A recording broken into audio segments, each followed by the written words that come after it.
समय का चक्र हमें अतीत को सुधार कर नए भविष्य के निर्माण का मौका देता है। आज सौभाग्य से हमारे सामने एक ऐसा ही क्षण है। दशकों पहले जैव विविधता की सदियों पुरानी जो कड़ी टूट गई थी, विलुप्त हो गई थी, आज हमें उसे फिर से जोड़ने का मौका मिला है। आज भारत की धरती पर चीता लौट आए हैं और मैं ये भी कहूंगा कि इन चीतों के साथ ही भारत की प्रकृति प्रेमी चेतना भी पूरी शक्ति से जागृत हो उठी है। मैं इस ऐतिहासिक अवसर पर सभी देशवासियों को बहुत बहुत बधाई देता हूं। विशेष रूप से मैं हमारे मित्र देश नामीबिया और वहां की सरकार का भी धन्यवाद करता हूं, जिनके सहयोग से दशकों बाद चीते भारत की धरती पर वापस लौटे हैं। मुझे विश्वास है ये चीते न केवल प्रकृति के प्रति हमारी जिम्मेदारियों का बोध कराएंगे, बल्कि हमारे मानवीय मूल्यों और परंपराओं से भी अवगत कराएंगे। साथियों, जब हम अपनी जड़ों से दूर होते हैं तो बहुत कुछ खो बैठते हैं। इसलिए ही आजादी के इस अमृत काल में हमने अपनी विरासत पर गर्व और गुलामी की मानसिकता से मुक्ति जैसे पंच प्राणों के महत्व को दोहराया है। पिछली सदियों में हमने वो समय भी देखा है जब प्रकृति के दोहन को शक्ति प्रदर्शन और आधुनिकता का प्रतीक मान लिया गया था। 1947 में जब देश में केवल आखिरी 3 चीते बचे थे तो उनका भी साल के जंगलों में निष्ठुरता और गैर जिम्मेदारी से शिकार कर लिया गया।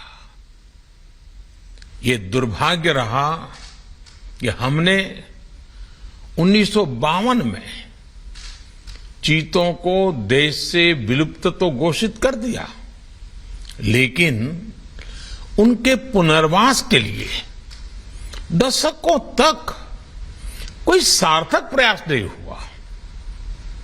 आज आजादी के अमृत काल में अब देश नई ऊर्जा के साथ चीतों के पुनर्वास के लिए जुट गया है। अमृत में तो वो सामर्थ्य होता है जो मृत को भी पुनर्जीवित कर देता है। मुझे खुशी है कि आजादी के अमृत काल में कर्तव्य और विश्वास का ये अमृत हमारी विरासत को, हमारी धरोहरों को और अब चीतों को भी भारत की धरती पर पुनर्जीवित कर रहा है। इसके पीछे हमारी वर्षों की मेहनत है। एक ऐसा कार्य राजनीतिक दृष्टि से जिसे कोई महत्व नहीं देता, उसके पीछे भी हमने भरपूर ऊर्जा लगाई। इसके पीछे एक विस्तृत चीता एक्शन प्लान तैयार किया गया। हमारे वैज्ञानिकों ने लंबी रिसर्च की, साउथ अफ्रीकन और नामीबियाई एक्सपर्ट के साथ मिलकर काम किया। हमारी टीम्स वहां गई, वहां के एक्सपर्ट भी भारत आए। पूरे देश में चीतों के लिए सबसे उपयुक्त क्षेत्र के लिए वैज्ञानिक सर्वे किए गए और तब कूनो नेशनल पार्क को एक शुरुआत के लिए चुना गया। और आज हमारी वो मेहनत परिणाम के रूप में हमारे सामने है। साथियों, ये बात सही है कि जब प्रकृति और पर्यावरण का संरक्षण होता है तो हमारा भविष्य भी सुरक्षित होता है, विकास और समृद्धि के रास्ते भी खुलते हैं। कूनो नेशनल पार्क में जब चीता फिर से दौड़ेंगे तो यहां का ग्रासलैंड इकोसिस्टम फिर से रिस्टोर होगा, बायोडायवर्सिटी और बढ़ेगी। आने वाले दिनों में यहां इको टूरिज्म भी बढ़ेगा, यहां विकास की नई संभावनाएं जन्म लेगी, रोजगार के अवसर बढ़ेंगे। लेकिन साथियों, मैं आज आपसे सभी देशवासियों से एक आग्रह भी करना चाहता हूं। कूनो नेशनल पार्क में छोड़े गए चीतों को देखने के लिए देशवासियों को कुछ महीने का धैर्य दिखाना होगा, इंतजार करना होगा, सहयोग करना होगा। आज ये चीते मेहमान बनकर आए हैं, इस क्षेत्र से अनजान है। कूनो नेशनल पार्क को ये चीते अपना घर बना पाए, इसके लिए हमें इन चीतों को भी कुछ महीने का समय देना होगा। अंतर्राष्ट्रीय गाइडलाइंस पर चलते हुए भारत इन चीतों को बसाने की पूरी कोशिश कर रहा है। हमें अपने प्रयासों को विफल नहीं होने देना है।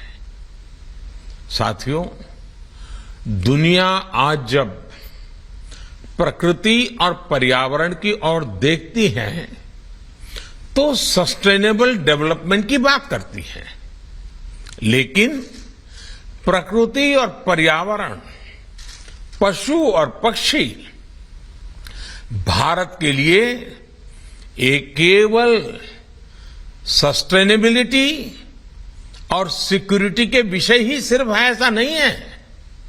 हमारे लिए ये हमारी सेंसिबिलिटी और स्पिरिचुअलिटी का भी आधार है।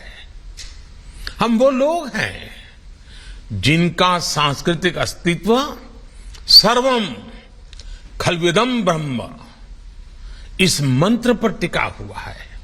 अर्थात संसार में पशु, पक्षी, पेड़, पौधे, जड़, चेतन जो कुछ भी है वो ईश्वर का ही स्वरूप है, हमारा अपना ही विस्तार है। हम वो लोग हैं जो कहते हैं परम परोपकारार्थम यो जीवति सह जीवति, अर्थात खुद के फायदे को ध्यान में रख करके जीना वास्तविक जीवन नहीं है। वास्तविक जीवन वो जीता है जो परोपकार के लिए जीता है। इसलिए हम जब खुद भोजन करते हैं उसके पहले पशु पक्षियों के लिए अन्न निकालते हैं। हमारे आसपास रहने वाले छोटे से छोटे जीव की भी चिंता करना हमें सिखाया जाता है, बचपन से सिखाया जाता है। हमारे संस्कार ऐसे हैं कि कहीं अकारण किसी जीव का जीवन चला जाए तो हम अपराध बोध से भर जाते हैं। फिर किसी पूरी जीवित जाति का अस्तित्व ही अगर हमारी वजह से मिट जाए, ये हमें कैसे स्वीकार हो सकता है? आप सोचिए, हमारे यहां कितने ही बच्चों को ये पता तक नहीं होता है कि जिस चीता के बारे में सुनकर वो बड़े हो रहे हैं, वो उनके देश से पिछली शताब्दी में ही लुप्त हो चुके हैं। आज अफ्रीका के कुछ देशों में और ईरान में चीता पाए जाते हैं, लेकिन भारत का नाम उस लिस्ट से बहुत पहले हटा दिया गया था। आने वाले वर्षों में बच्चों को इस विडंबना से नहीं गुजरना पड़ेगा। मुझे विश्वास है वो चीता को अपने ही देश में कूनो नेशनल पार्क में दौड़ता देख पाएंगे। चीता के जरिए आज हमारे जंगल और जीवन, उसका एक बड़ा शून्य भर रहा है। साथियों, आज 21वीं सदी का भारत पूरी दुनिया को संदेश दे रहा है कि इकोनॉमी और इकोलॉजी कोई विरोधाभासी क्षेत्र नहीं है। पर्यावरण की रक्षा के साथ ही देश की प्रगति भी हो सकती है। ये भारत ने दुनिया को करके दिखाया है। आज एक और हम विश्व की तेजी से बढ़ती अर्थव्यवस्था में शामिल है, तो साथ ही देश के वन क्षेत्रों का विस्तार भी तेजी से हो रहा है। साथियों, 2014 में हमारी सरकार बनने के बाद से देश में करीब करीब 250 नए संरक्षित क्षेत्र जोड़े गए हैं। हमारे यहां एशियाई शेरों की संख्या में भी बड़ा इजाफा हुआ है। आज गुजरात देश में एशियाई शेरों का बड़ा क्षेत्र बनकर उभरा है। इसके पीछे दशकों की मेहनत, रिसर्च बेस्ड पॉलिसीज और जन भागीदारी की बड़ी भूमिका है। मुझे याद है, हमने गुजरात में एक संकल्प लिया था, हम जंगली जीवों के लिए सम्मान बढ़ाएंगे और संघर्ष घटाएंगे। आज उस सोच का प्रभाव परिणाम के रूप में हमारे सामने है। देश में भी टाइगर्स की संख्या को दोगुना करने का जो लक्ष्य तय किया गया था, हमने उसे समय से पहले हासिल किया है।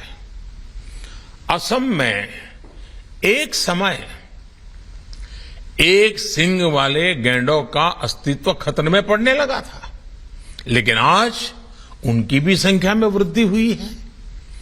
हाथियों की संख्या भी पिछले वर्षों में बढ़कर 30,000 से ज्यादा हो गई है। भाइयों और बहनों, देश में प्रकृति और पर्यावरण के दृष्टिकोण से जो एक और बड़ा काम हुआ है, वो है वेटलैंड का विस्तार।